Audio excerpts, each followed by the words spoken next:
Assalamualaikum warahmatullahi wabarakatuh. Alhamdulillahi rabbil alamin. Ja'ala syahr ramadana likhususan li ummati Muhammadin sallallahu alaihi wasallam wa ja'alahu syahrul Qur'an alladhi yunazzilu fiha.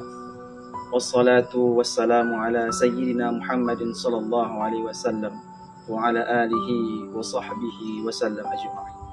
Amma ba'd. Alhamdulillah, segala puji bagi Allah yang telah memberikan kepada kita banyak sekali nikmatnya. Kalau kita hitung nikmat yang diberikan oleh Allah Subhanahu wa taala, tak akan ada satu pun yang bisa menghitungnya dari alat apapun. Karena nafas kita, tangan kita, mata kita, kaki kita, dan semua yang ada pada diri kita itu adalah pemberian Allah yang wajib kita syukuri. Dan dari nikmat yang paling besar adalah nikmat iman, Islam, dan ihsan dengan disebut dengan ketakwaan. Mudah-mudahan apa yang telah diberikan Allah Ta'ala kepada kita, kita bisa menjadikan itu sebagai ladang untuk kita supaya kita bisa mendapatkan ridha Allah Subhanahu wa taala. Sebagaimana la in syakartum la azidannakum wa la in kafartum inna adzabi lasyadid. Salawat dan salam kepada Nabi besar Muhammad sallallahu alaihi wasallam yang berlafazkan Allahumma salli wa sallim wa barik ala sayyidina Muhammad wa ala ali sayyidina Muhammad. Karena beliau telah diberikan amanah, yaitu berupa syafaat yang diistimewakan oleh Allah Ta'ala kepada Nabi-Nya Nabi Muhammad. Dengan itu kita bisa mengharapkan syafaat di hari kelak yang tidak ada satupun syafaat yang diberikan kekhususan kecuali kepada baginda Muhammad sallallahu alaihi wasallam. Allahumma shalli wa sallim wa barik ala sayyidina Muhammad wa ala sayyidina. Mudah-mudahan kita salah satu dari umat beliau yang bisa mendapatkan syafaat di hari kelak kiamat nanti. Amin ya rabbal alamin. Ma'asyiral muslimin yang dirahmati oleh Allah Subhanahu wa taala. Di bulan Ramadan ini kita mesti meningkatkan kualitas ketakwaan kita. Allah Subhanahu wa taala selalu mengatakan di dalam Al-Qur'an la'allakum tattaqun. Kalimat la'alla itu adalah sesuatu pengandaian yang bisa terjadi dan tidak akan mungkin tidak bisa terjadi. Allah Subhanahu wa taala berfirman dalam kitabnya surat Al-Baqarah, Ya ayuhan nasu ubudu rabbakumul ladzi khalaqakum walladzina min qablikum la'allakum tattaqun. Allah juga berfirman ketika di bulan puasa, Ya ayyuhalladzina amanu kutiba alaikumus shiyam kama kutiba 'alal ladzina min qablikum la'allakum tattaqun. Supaya apa? Kita mendapatkan pribadi yang bertakwa. Karena Allah Subhanahu wa taala hanya menginginkan umatnya, hanya menginginkan hambanya menjadi hamba yang terbaik, hamba yang bisa bermanfaat kepada orang lain, bukan hanya kepada dirinya sendiri. Allah Subhanahu wa taala memerintahkan kita salat. Allah Subhanahu wa taala memerintahkan kita zakat, puasa, dan haji bagi yang mampu. Tujuannya apa? Hanya satu, yaitu supaya kita menjadi umat terbaik yang disebut dengan umat yang bertakwa. Apa itu umat bertakwa? Apa itu takwa? Dikisahkan di zaman dulu, di zaman sahabat, ketika Umar bin Khattab bertanya kepada sahabat yaitu Ubay. Beliau berkata, ma huwa taqwa? Apakah takwa itu? Maka Umar bin Khattab bertanya lagi.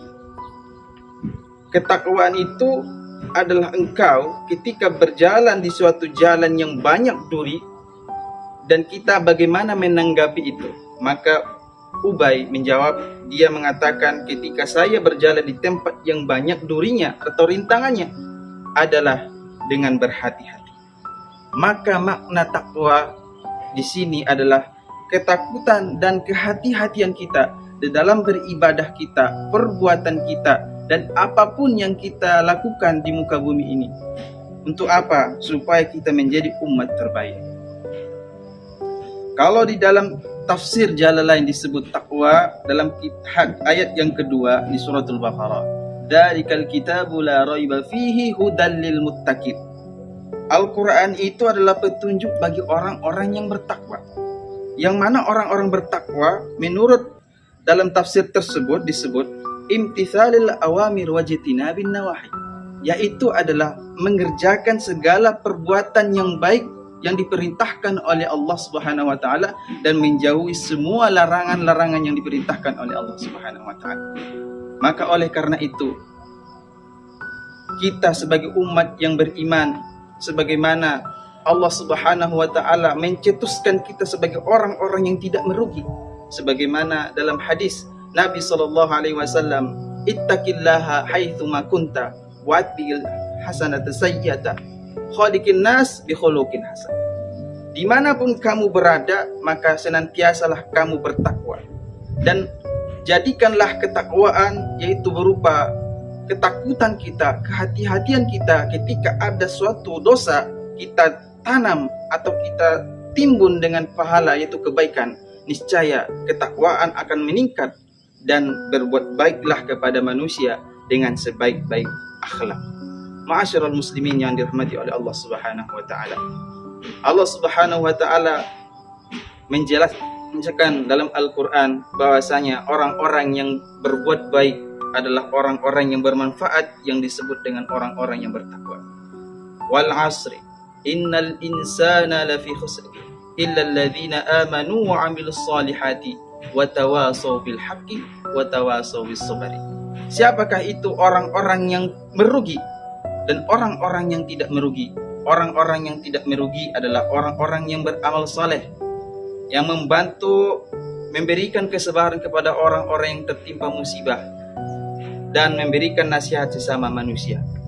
Oleh karena itu, mudah-mudahan kita sebagai orang yang bertakwa di bulan Ramadan ini dan nanti setelah Lebaran Hari Raya Idul Fitri, kita semakin besar, semakin meningkat ketakwaannya kepada Allah, karena modal kita nanti matinya adalah ketakwaan.